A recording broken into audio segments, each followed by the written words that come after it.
नमस्कार, मैं शालिनी और आप देख रहे हैं हड़प्पा न्यूज दर्पण। आइए बढ़ते हैं आज की बड़ी खबर की ओर।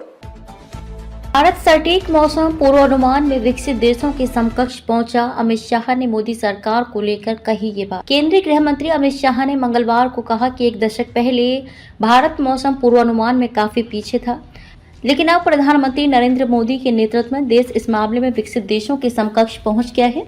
अमित शाह ने दिए ये आदेश बाढ़ प्रबंधन की तैयारियों की उच्च स्तरीय समीक्षा बैठक में। शाह ने राष्ट्रीय आपदा प्रबंधन प्राधिकरण (एनडीएमए) और राष्ट्रीय आपदा प्रतिक्रिया बल (एनडीआरएफ) को प्रभावी बाढ़ प्रबंधन के लिए राज्यों के साथ समन्वय के साथ कार्य करने का निर्देश दिया। देश का आपदा प्रबंधन जीरो कैजुअल्टी अप्रोच के साथ आगे बढ़ रहा है। शाह ने कहा कि मोदी के नेतृत्व में देश का आपदा प्रबंधन जीरो कैजुअल्टी अप्रोच के साथ आगे बढ़ रहा है। हमें इस मामले में विश्व में नंबर 1 बनना है। उन्होंने देश में बाढ़ की समस्या को कम करने के लिए उठाए जा रहे दीर्घकालिक उपायों की समीक्षा की और पिछले वर्ष की बैठक में लिए गए निर्णयों पर उठाए गए कदमों पर चर्चा की।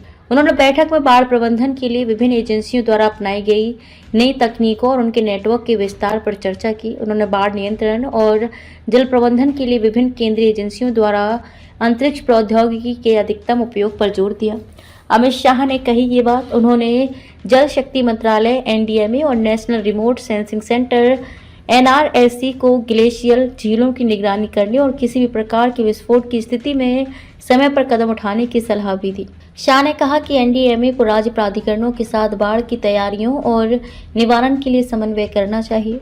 शाह ने सभी राज्यों और केंद्र शासित प्रदेशों से एनडीएमए द्वारा जारी सुझावों को समय पर लागू करने की अपील की। उन्होंने बाढ़ पूर्वानुमान में सटीकता बढ़ाने की आवश्यकता पर भी बल दिया और कहा कि बाढ़ निगरानी केंद्रों को अंतर्राष्ट्रीय मानकों के अनुरूप होना चाहिए। शाह ने नर्मदा नदी के चारों ओर वन क्षेत्र बढ़ाने की बात भी की, जिससे नदी बेसिन को पुनर्जीवित किया जा सकेगा। उन्होंने बिहार और उत्तर प्रदेश में मजबूत बाढ़ प्रबंधन के लिए नई तकनीकों का उपयोग करने का सुझाव दिया। अब तक के लिए बस इतना ही। फिर होगी आपसे मुलाकात। तब तक के लिए नमस्कार और देखते रहिए हिंद नमा न्यूज। ऐसे ही लेटेस्ट अपडेट पाने के लिए हमारे चैनल को सब्सक्राइब करें और तुरंत नोटिफिकेशन पाने के लिए बेल आइकन प्रेस करना ना भूलें। यदि आप हमें फेसबुक या इंस्टाग्राम के माध्यम से देख रहे हैं तो हमारे पेज को फॉलो जरूर करें। धन्यवाद। खबरों में अब तक के लिए बस इतना ही। फिर होगी आपसे मुलाकात। तब तक के लिए नमस्कार और देखते रहिए हड़प्पा न्यूज दर्पण। ऐसे ही लेटेस्ट अपडेट पाने के लिए हमारे चैनल को सब्सक्राइब करें और तुरंत नोटिफिकेशन पाने के लिए बेल आइकन प्रेस करना ना भूलें। यदि आप हमें फेसबुक या इंस्टाग्राम के माध्यम से देख रहे हैं तो हमारे पेज को फॉलो जरूर करें। धन्यवाद।